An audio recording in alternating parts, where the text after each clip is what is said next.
palabras de presentación, recordando algunos de mis trabajos a lo largo de los años. Yo creo que es oportuno en un espacio de esta naturaleza, de representantes de organizaciones, de capas profundas del pueblo, tratar de entender, digamos, la dimensión política de la economía. La economía es siempre política y en realidad, en un sentido profundo, la economía debe tener como finalidad emplear los recursos disponibles para el bienestar de la gente, para la educación, para la felicidad de las personas que habitan en un espacio nacional. Este es el objetivo de la economía es un objetivo social. Ahora, ese objetivo social tiene varios requisitos. En el mundo moderno, donde la realidad cambia continuamente bajo el impacto de la ciencia, de la tecnología, las nuevas formas de producir, las nuevas relaciones internacionales. Y uno de esos requisitos es el desarrollo. Y el desarrollo económico consiste esencialmente en ello, en la capacidad de una sociedad de incorporar el conocimiento disponible en un tiempo histórico, innovar, avanzar con ese conocimiento y transmitir ese conocimiento al tejido económico y social, a la producción de bienes y de servicios, a la organización del territorio, a las organizaciones sociales. Y por lo tanto, en el mundo moderno no es posible el objetivo social que debe tener la economía sin la condición fundamental del desarrollo económico, entendido como esta capacidad de una sociedad de incorporar el conocimiento en su actividad productiva, en su organización. Y el segundo requisito es el de la existencia de la nación, porque a pesar de que se habla tanto de la globalización, y efectivamente vivimos en un mundo en el cual la revolución de las comunicaciones, por ejemplo, los avances de las corporaciones transnacionales, el comercio, la circulación de la información, conforma una madeja de intereses y de relaciones internacionales cada vez más profundas, cada vez más impactadas por este avance continuo del conocimiento, de la ciencia y la tecnología. Entonces no hay duda que hoy en el mundo contemporáneo uno vive en un mundo global y al mismo tiempo la única forma de alcanzar el objetivo de la economía, que es el bienestar social, y esta condición que tiene del desarrollo como el fundamento para crear la riqueza necesaria para el bienestar social, es que ese proceso se da siempre en primer lugar en un espacio nacional.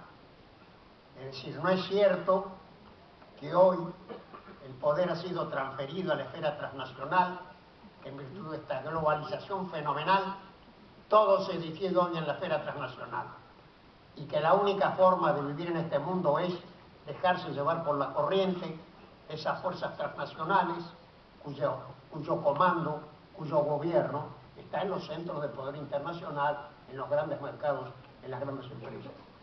Esta visión fundamentalista de la globalización es incompatible con el desarrollo y no se corresponde a la experiencia histórica, porque siempre, siempre y ahora más que nunca, el desarrollo se da en primer lugar en un espacio nacional.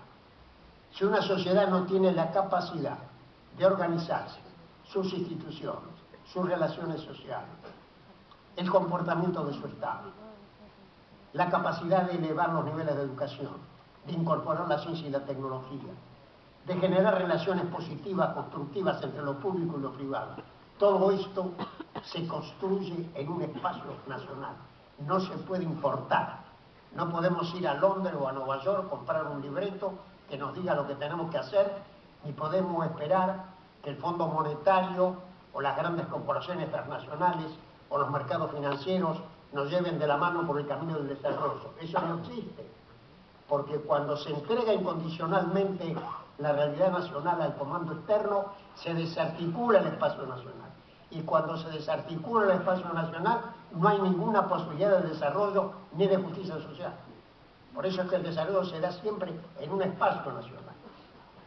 Y esto implica la creación de condiciones fundamentales para que efectivamente la economía pueda promover el bienestar social.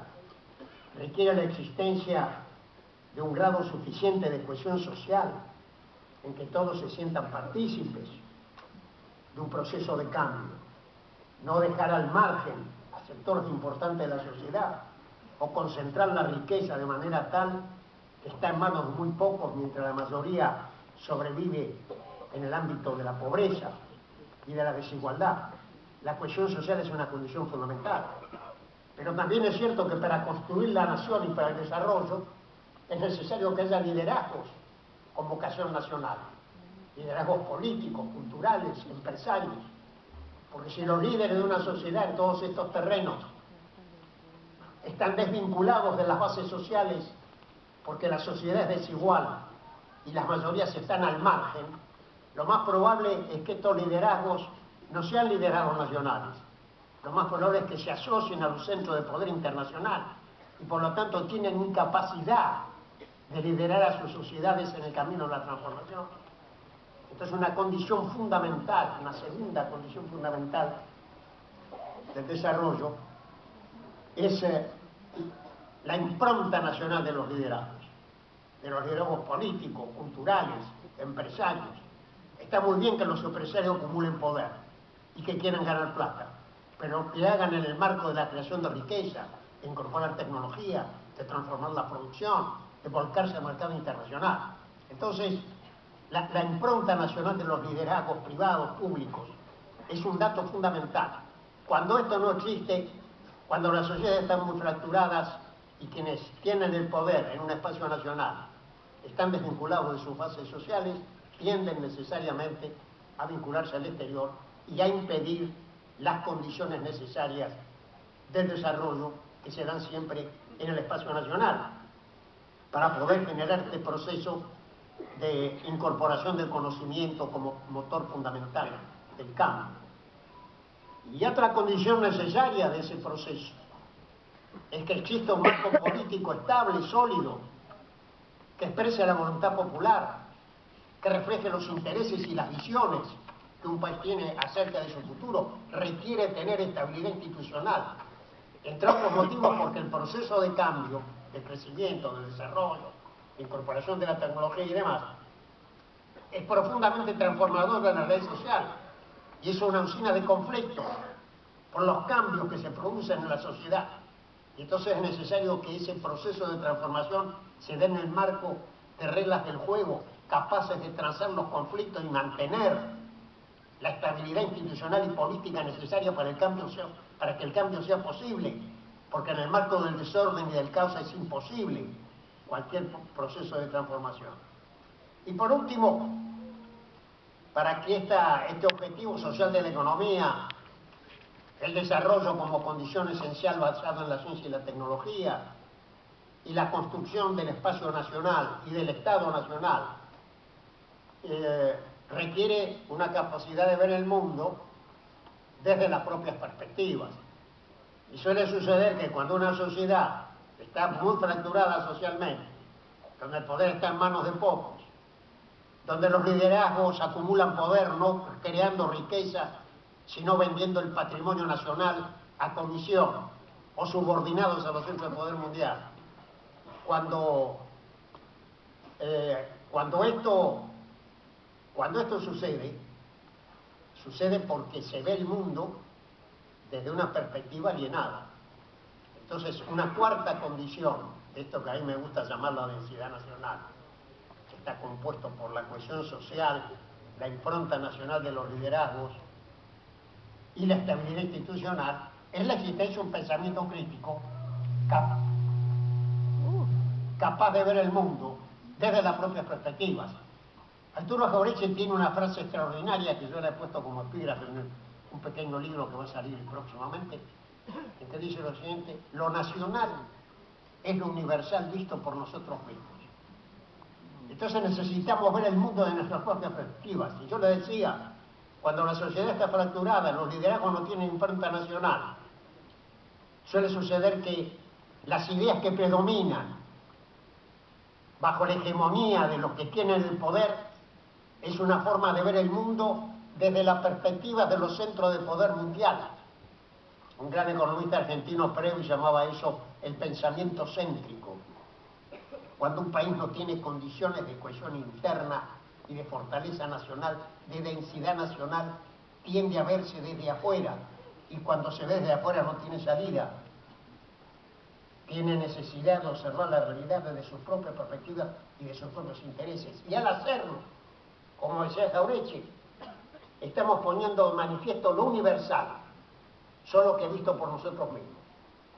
Entonces yo diría que este conjunto de ideas que hay que tomar en cuenta en la movilización popular para generar las sinergias en todas las fuerzas creativas de la sociedad argentina, incluso en las diversas expresiones políticas en que se expresa el campo nacional.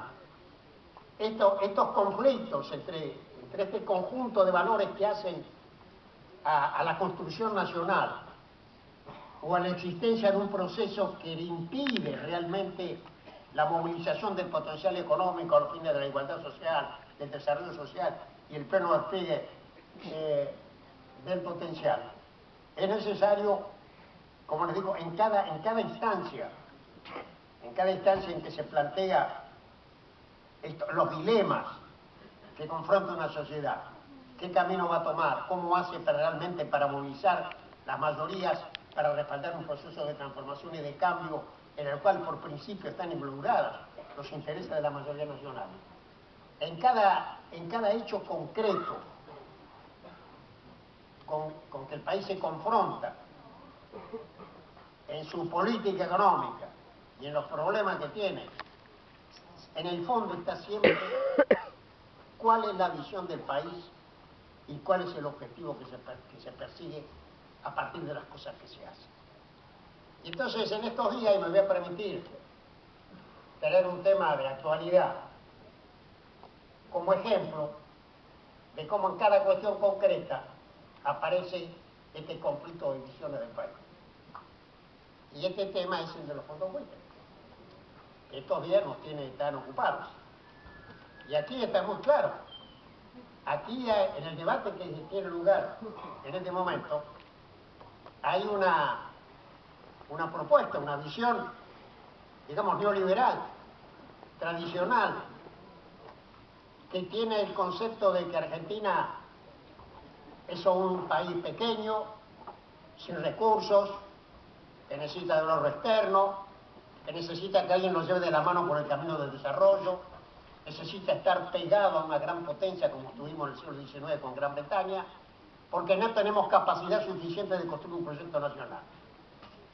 Y desde esta perspectiva, que sostuvo las políticas de la dictadura y de la década del 90, ¿cuál es la respuesta frente a este problema de los fondos buitres?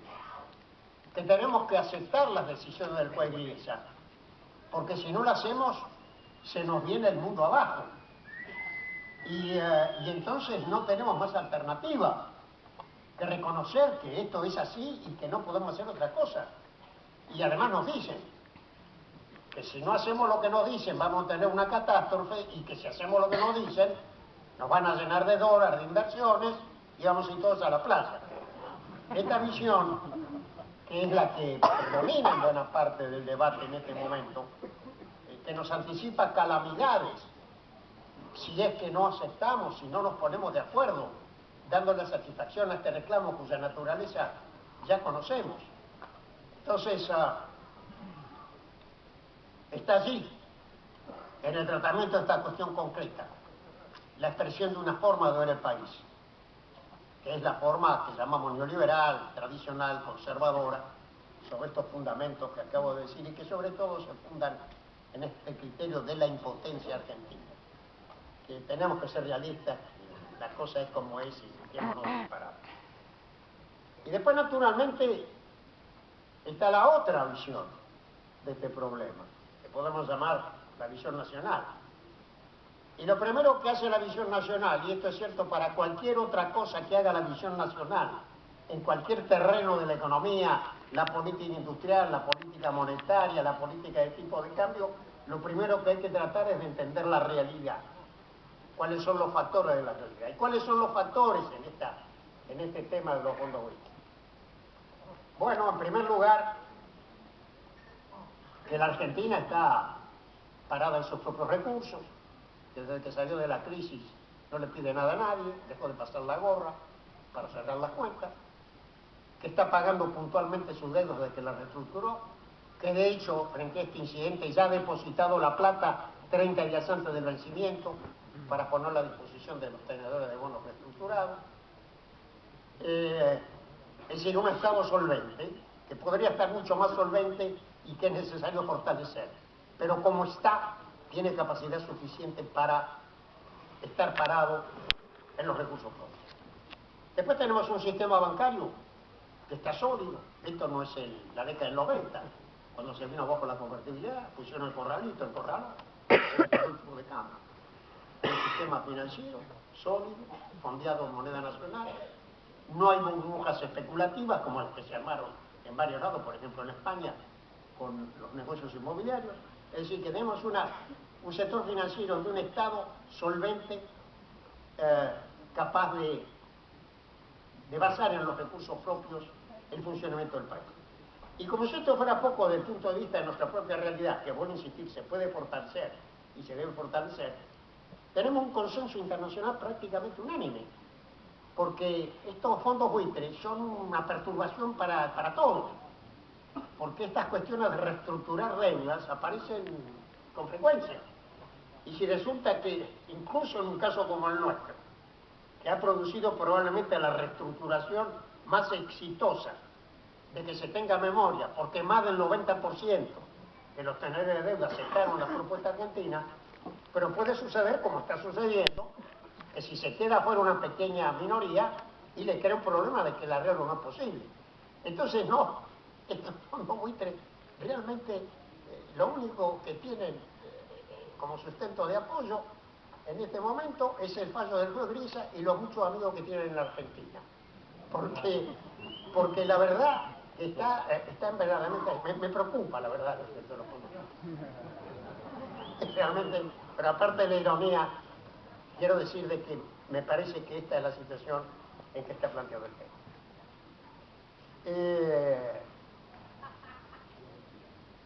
De tal manera entonces que el primer dato respecto de la cuestión es primero, ¿cómo estamos parados nosotros? ¿Con qué medios contamos? Y contamos con los medios que debo decir, estamos pagando por recursos propios, así que estamos en condiciones de sostener una posición honorable, negociar con tranquilidad, con fuerza. Este es el primer punto de la definición de una postura nacional. Y entonces cuando uno tomó en cuenta esta situación en que está en Argentina frente al conflicto y observa la trayectoria del conflicto, advierte que este no es un problema nuevo. Este es un problema que viene desde prácticamente el momento que Argentina reestructuró la deuda y aparecieron estos litigios de un grupo de especuladores. Es decir, acá lo peor que puede pasar es que esto no se arregle. No es cierto, como dice el canción neoliberal, que si antes de fin de mes no se arregla, esto se viene abajo. No es cierto, esto es absolutamente infundado. Y observé en estos días que algunos economistas destacados de la oposición están planteando exactamente lo mismo, que acá hay una gran exageración en este tema de qué es lo que puede pasar si no hay arreglo. Si no hay arreglo, no pasa nada nuevo. Se mantiene, se prolonga en el tiempo, los problemas que tenemos ya desde ese tiempo. Nos han puesto 900 embargos, han embargado la fragata Libertad y siempre vimos a los afán. El país reestructuró la deuda, se recuperó su Estado Nacional y está ahora enfrentado con sus propios problemas. Sí, los problemas económicos de la Argentina son los mismos, con los buitres o sin los buitres. Lo único que provocaría una catástrofe sería aceptar el dictamen del juez Grisa, porque eso desarticularía todo el sistema financiero argentino. Pero más allá de eso, si hay un arreglo compatible con el interés argentino, mejor, nos sacamos un obstáculo del camino. Pero si no lo hay, no cambia la naturaleza de los problemas. Y entonces con esto quiero decir que los problemas fundamentales de la economía argentina no son los que planteamos, son los problemas que tenemos nosotros, de fronteras paralelas, tenemos un problema de inflación, tenemos que bajar esa tasa de inflación, tenemos que consolidar la situación fiscal, dejar de gastar plata que no hace falta para fortalecer las finanzas públicas. Tenemos que enfrentar el problema de la falta de dólares removiendo la causa fundamental de esa escasez, que es que tenemos un sistema industrial subdesarrollado, que tiene grandes agujeros en las actividades de alta tecnología. Por eso cuando la industria crece, aumenta el déficit del comercio de autopartes para la industria automotriz, o aumenta el déficit de material informático, electrónico para la industria de ese sector, o aumenta la demanda de maquinarias y equipos que no producimos, es decir, incluso de algunos sectores químicos. Es decir, una vez que la economía industrial argentina alcanzó posiciones de pleno empleo, allá en el momento de la transición entre la presidencia del doctor Kirchner y de la doctora Kirchner, en ese momento volvió a aparecer este déficit fenomenal de divisas, de algo así como 30.000 millones de dólares anuales. Después apareció el tema del déficit energético. Se fueron acumulando una serie de temas frente a los cuales las respuestas a veces fueron buenas y otras no tanto, y que tenemos que resolver. Esos problemas están planteados de fronteras para adentro, no dependen de si arreglamos o no arreglamos la cuestión con los jueces. Entonces, las respuestas frente a los problemas actuales de la economía argentina son las respuestas que seamos nosotros mismos capaces de dar, capaces de poner de acuerdo a las fuerzas creativas de la sociedad argentina, a la fuerza mayoritaria de la sociedad argentina, en torno de un proyecto de transformación, de crecimiento, de industrialización, en una sociedad democrática, con instituciones estables, con una economía de mercado que requiere que haya una fuerte participación del sector privado en el proceso de cambio, de inversión, de cambio tecnológico. Y todo esto es imposible sin un Estado nacional, soberano, que esté parado en sus propios recursos, que no quiere decir ni mucho menos estar aislado del mundo. Acá el problema no es estar fuera o dentro del mundo, porque hay una sola forma de estar, que es dentro del mundo. La cuestión es cómo está uno dentro del mundo. Y uno puede estar en una posición subordinada, dependiente, como la que hemos tenido en varios periodos de nuestra historia, o se puede estar de pie, como un país soberano, que negocia con el resto del mundo,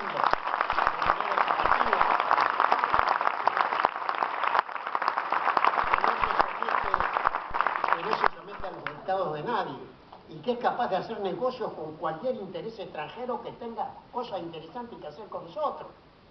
Entonces el problema no es aislarse del mundo, ni mucho menos, el problema es cómo uno está en el mundo.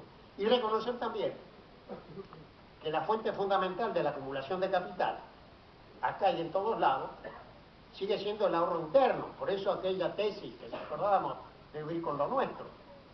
El último informe, por ejemplo, de Naciones Unidas sobre el tema de las corporaciones transnacionales confirma los datos que ya sabíamos. Las filiales de empresas extranjeras, todas las filiales que trabajan en el mundo, hacen más o menos el 10% de la inversión mundial. El 90% de la inversión en el mundo se financia con el ahorro interno de los países. Entonces, ¿cómo hacemos para retener el ahorro argentino? ¿Cómo tenemos una moneda estable que permita ahorrar en pesos? Que la gente se convenza que el lugar más rentable y seguro para invertir el ahorro argentino es la Argentina. Es decir, todos estos son desafíos de la construcción nacional. Y entonces, como les decía al principio, creo que este tema de los fondos buitre, como todos los temas fundamentales de la economía argentina, es muy útil porque permite dividir las aguas. Y esta lo hace de manera dramática, porque hay temas más complejos. Si uno habla de política industrial, tiene matices. Acá no, acá está la nación de un lado y el neoliberalismo del otro.